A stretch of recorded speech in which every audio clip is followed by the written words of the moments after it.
Welcome to Promo Insiders, the ASI media podcast that covers the issues that matter most to the promotional products industry.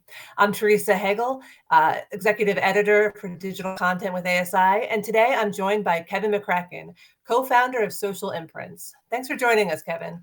Yeah, no problem, Teresa. It's good to see you. Yeah, you too. So today we're going to talk a little bit about your mission and sustainability and all kinds of good stuff. But if anybody has any questions as we're talking, please feel free to type them into the chat and we'll kind of get to them as we have time. But the first thing I just wanted to ask you is about Social Imprints itself. I know you guys are kind of mission driven. So what are you all about? And tell us a little bit about how you got involved with the company. Sure.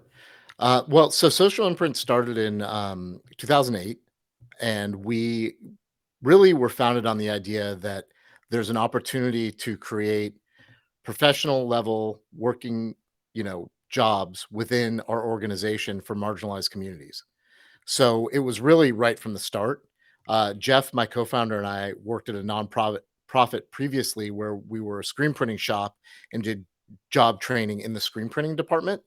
But we saw that we had people coming through that had, had been justice impacted, had issues with substance use, were had less than a high school diploma, were on and off public assistance, or we also work with military veterans who have been discharged from foreign conflicts because that's a very large unemployed population as well, that needed more from the workplace. And so what we really did was we started with the simple idea that your background didn't matter as much as what you were willing to do and put into your job right now. I'm personally over 24 years clean and sober.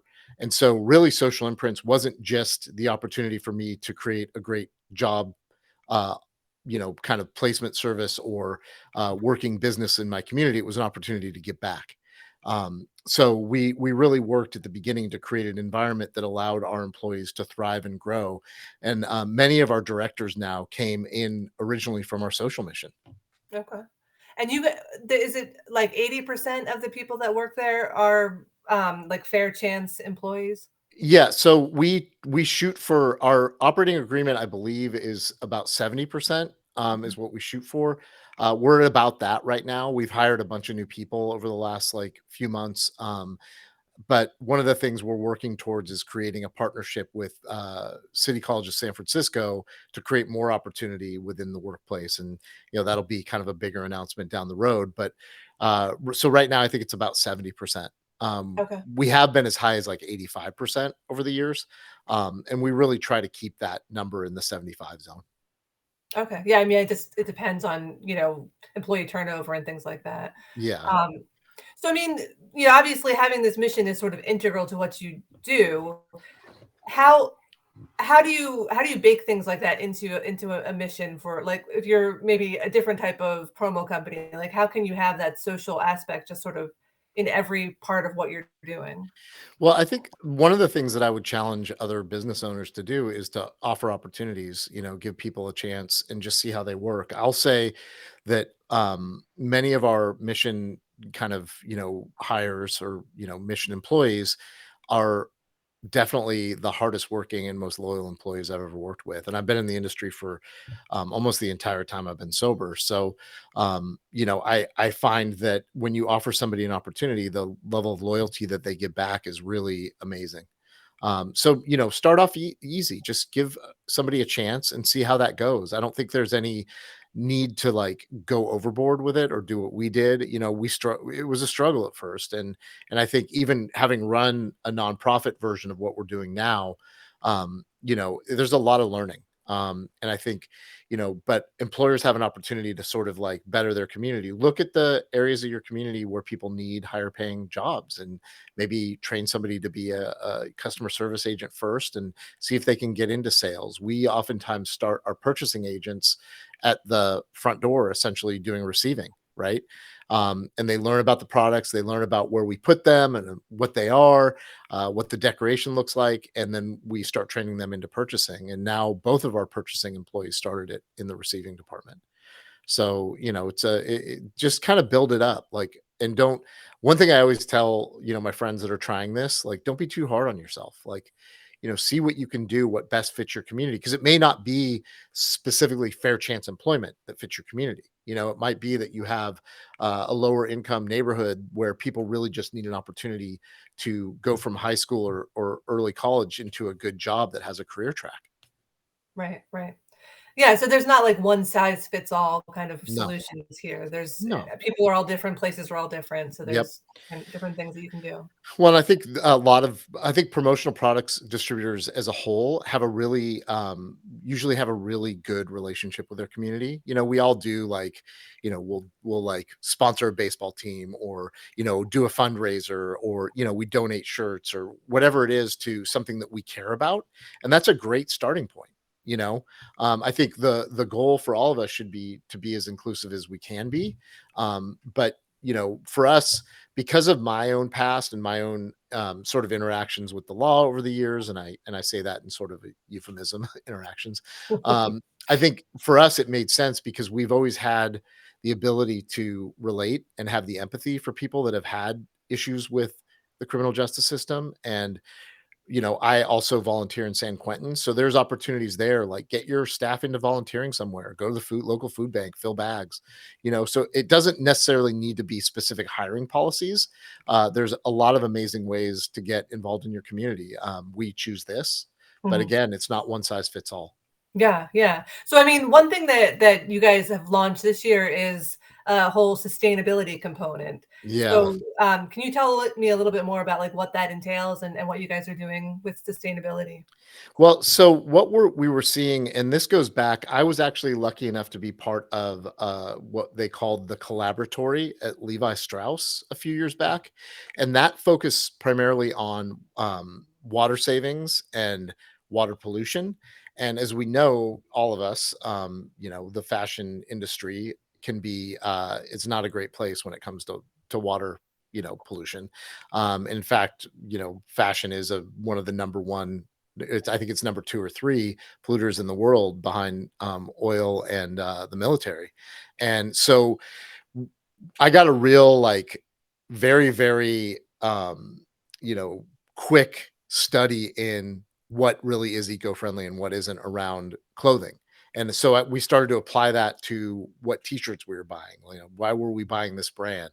What were they doing for the environment? And I started like bothering some of the owners of some of the big companies like Bella Canvas, like, why Mhm. don't you guys do a recycled and better cotton initiative, cotton like Threadfast is doing, and why don't you do this and why don't you do that? And so it was really on my mind. And at the time, we had a screen printing facility as well, which we no longer have. We actually sold to a supplier, but we started really thinking about how much water we were using in the reclamation process, how we were doing our imaging. So we switched to computer to screen imaging. So we started doing things within our business to really be a better steward of the environment. And so over the last few years, we've noticed that there's a lot of opportunity um, to grow, you know, the sustainability side of what we do. And when we look at companies, and I use Bella Canvas as an example because I've been to their facility, but all I think all apparel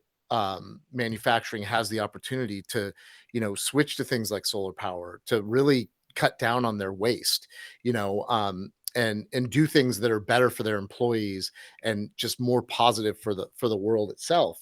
So we started kind of being more introspective about it, and how do we deliver better products to our clients? How do we give them stuff that's not going to end up in the landfill? And there's been a huge trend in the industry, as you well know and have written about, around retail items being marketed in the promotional products industry. And when you look at items from these higher end suppliers, they last longer, so they're not getting thrown out. And if you give somebody something like a Yeti, they're going to keep it, right? Because it's a Mhm. really nice piece. um, and so we started looking at all of these sort of aspects of what we were doing. Everything from where are we sourcing the stuff, to how are we decorating it, to who owns the business. So what we kind of did, the culmination of that has been this catalog we've been working on with both suppliers and products, where we sort of created our own little system of how we identify these suppliers. So are they women owned? Are they BIPOC owned? Do they have a give back 1% or more to the to the world? I mean, so there's an actual, obviously there's a campaign for that. So Yeah, 1% 1% for for the the planet. planet. Yeah. Yep. So there's certain companies that also do more, like Mir does 3% to nonprofits. Danique journals offer, they do 1% towards building schools in low income areas of the world. So we started looking at all these products that we were recommending to our clients and just started building this catalog so that we could actually say, if you want to be sustainable, and not just sustainable from the sense of the environment, because that's important, but really like broadening that specific definition to being sustainable for the entire planet or specifically your community. So you start factoring in things like hiring practices and how you're interacting with the people around you and how long are your employees staying with you, because there's a sustainable part of that too, because as they stay with you longer, their income increases, they get Mhm. promoted, they're giving more back in terms of taxes and purchasing within the neighborhoods and cities and states that they live in. So looking at sustainability not just as like a one subject thing where we're talking about eco-friendly products all the time, sort of contributed to this idea. And so, one of our directors, our director of sales, Nathan and Jeff and myself, worked with some of our account managers to really like hone in on this. And we had hired some new people at that time and really started to like build this thing out and deliver it. And so we figured our next step was to do something a little bit more. So we partnered with Veritree, which is a restorative app. Basically, you have a platform where you can plant trees in specific forests around the world that need to have restoration done. Right. And so we committed to 44,000 trees this year. And we will also be reaching out to our clients as we go forward and kind of build this part of our product offering out to let them participate and buy more, trees to restore these areas in the world. And it has, there's a lot of effects to that, in terms of not just restoring the specific region that you're in, but also it gives jobs to the local community, and it just goes on and on and on. It kind of builds on itself. So with that, we're going to take this idea and start doing a community score for our clients. So if you're working with Social Imprints, who's also obviously a social enterprise, and you're buying these products that come out of these catalogs that we're making that are, again, those categories that I discussed, and you're planting trees, you can score anywhere from 0 to 100 on the community score. And we won't necessarily post people's community scores to the public, but it will be within our new homegrown ERP that we just completed. So when clients log in, they'll be able to see like they spent this percentage of their spend this year with Social Imprints on these products, and they gave back, this amount of money towards tree planting, and so on and so forth. Are they buying products that do other things like that, like Ocean Bottle, right? Are Yeah. they are they choosing to buy the new, eco-friendly Bella Canvas shirt, or are they choosing to buy this other product that has, is giving back a percentage of their sales to a nonprofit? All of that will factor into the score. So we're sort of building that directly into our app so that it's basically a customer relations, that we don't have to like work for. It's automated, Mhm. and then we can talk to them about it.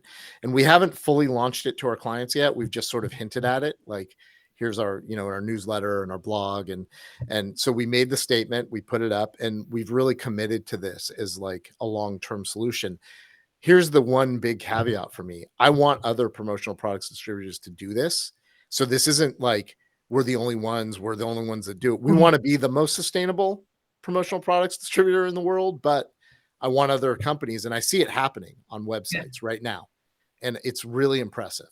And I just want to say, like, I know there's a lot of competition in promotional products, but a lot of times it's very healthy. And we go to shows and we mingle and we hang out. And especially, I recommend that people join their local, like we're part of the local Northern California promotional products group, Mhm. right? And because you get more out of it and you can talk one-on-one with people. So it's really important to us to push sustainability as a whole. And I know I'm kind of jumping ahead because I know we're going to talk a little bit about what the promotional products industry as a whole can do. Yeah. But really, like, whatever you can, you know? And that goes for the mom and pop, like, promotional products company, that goes for Halo, that goes for any of the companies that we compete with in the Bay Area, all of which I have a great deal of respect for because we're competing for incredibly innovative companies' business here when it comes to the tech part of Yeah. our Yeah. industry. Oh, yeah, I bet. And I know that we're all doing the best we can with them, but I do challenge our competitors and everyone down to like the single person promotional products company to do everything we can because we we've sort of like the industry has a little bit of that still of that kind of you know a little bit of that reputation of like landfill stuff, and we have an opportunity to really change that because there's so much stuff that isn't anymore. Yeah, yeah, I know. There's the quality is really elevated in a lot of ways, and it's about, I guess, messaging that and being a little bit more mindful about what you give to clients. Yeah. Um, and I see we have a question from Mike Freestone. Mhm. Um, I think that he's wondering if you can share a little bit more about the app and the scores you guys are building for people. Sure. So we built our own homegrown ERP. We did this originally in 2009. We started building the first version. This is version 2. And what we've done is essentially combine all of the products that we use into one thing. So we have um essentially taken like a CRM, a project management tool, our original invoicing tool, um, and chat, et cetera, and we put it into one place. And I know there's other products out there like this, but ours is pretty unique and very. I mean, it's a new UX, so we've got that advantage where we can put in orders and sort of build projects for our clients that aren't just like an order based, and also communicate with work orders to our team members as needed. So if we need an e-proof, we can send a work order to one of our team members, Yeah. that needs to lay that out for us. Within that, what I'm currently working on, and I mentioned that I'm doing mostly special projects right now, is with our development team, taking all this information that we've sort of compiled around, whether a company's, again, women owned, BIPOC owned, does a 1% plus for whatever give back, has a secondary give back function where like Ocean Bottle retrieves 1,000 single use bottles worth of trash from the oceans and rivers if you buy one of their bottles, and we're combining that into this like tagged version of their items. So Mhm. say like buying an ocean bottle is worth a certain number of points to our system. We assign that in the back end. So clients just order that product like they normally would, but their score goes up based on ordering that product. And really, it's based on a percentage of sale. So if they're spending like 100K with us and 75% of that is in these products, plus they're given some give back to the environment in terms of purchasing trees for restoration projects, they're going to score really high on our community score. They're going to be at like 80 or Mhm. 85%, right? Or points. So really the goal is to like almost create that competition amongst our clients too. Like, oh, we're scoring 90%, or 90 points, right? And get them really involved in like caring about that part of the relationship with Social Imprints. And Yeah. luckily we've got clients that care about it and have actual like, you know, global sustainability goals that they're working on. So Do you envision that score that you're going to be giving out being something that clients will kind of want to talk about or use in their own kind of like um, annual reports and things like that? Do you think it's going to have like a well, value way? yeah, I would hope that they would use it in their sustainability goals because it really like I think that part of what most companies do gets left out when they're talking about sustainability. Like it's kind of it's not the thing that they're most worried about, but it's actually an area that's such a simple way to have impact. So our hope is that we can work with like um the people that are doing corporate social responsibility, whatever their job, that and there's different names for that now, Mhm. diversity and inclusion, sometimes it's people ops. I mean, it just depends on the company, but that they really start to look at this as a way to increase their sustainability, decrease their global footprint, but moreover, really build camaraderie within their communities and where their offices are located, right? So if you've got somebody, and I'll give it a actual personal example. My wife worked for Salesforce, and she was a employee experience manager, and so a huge part of her job was assigning VTO, right? Like, Mhm. where are we going to do a project? Where are we going to do this or that? How are we going to impact our community?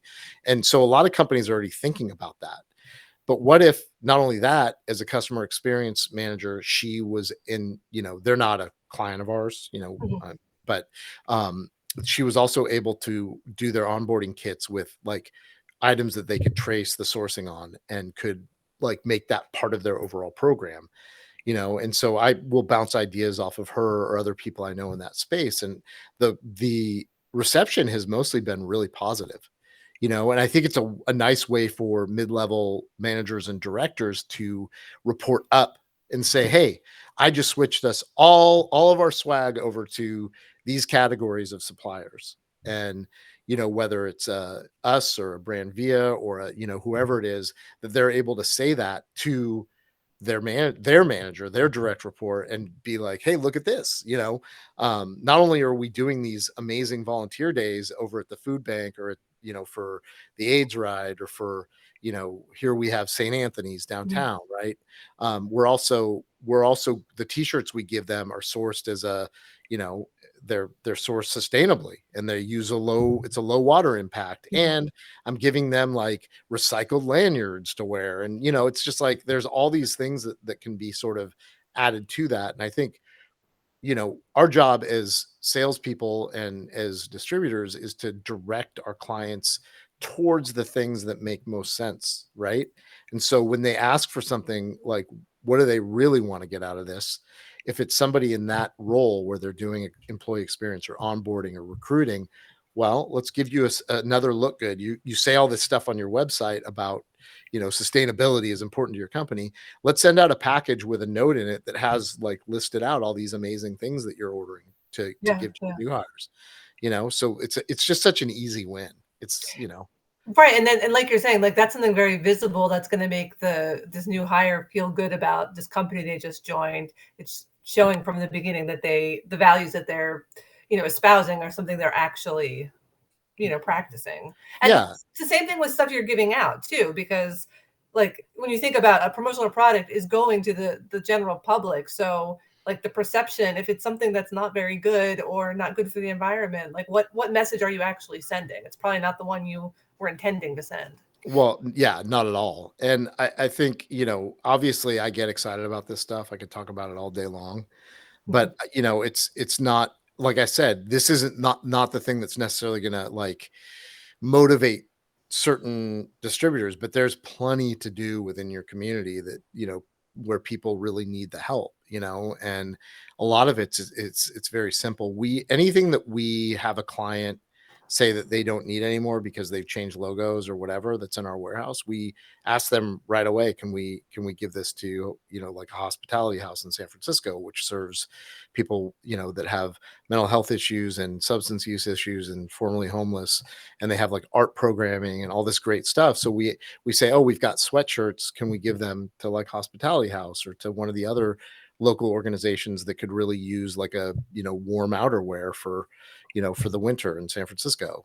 So it's like those opportunities come up, and and it's a nice tax write-off for the client too, because they'll write a 501c3 letter directly to them. So it doesn't always have to be these specific things. And and I said it earlier, we can be a little competitive in here. We want to be the most sustainable promotional products distributor in the world. Like that's a lofty goal, but I think we can do it. Like I think as we continue to roll these things out, and I don't like it's obviously there's that like competitive, but also this is good for the world thing. So it's like Mhm.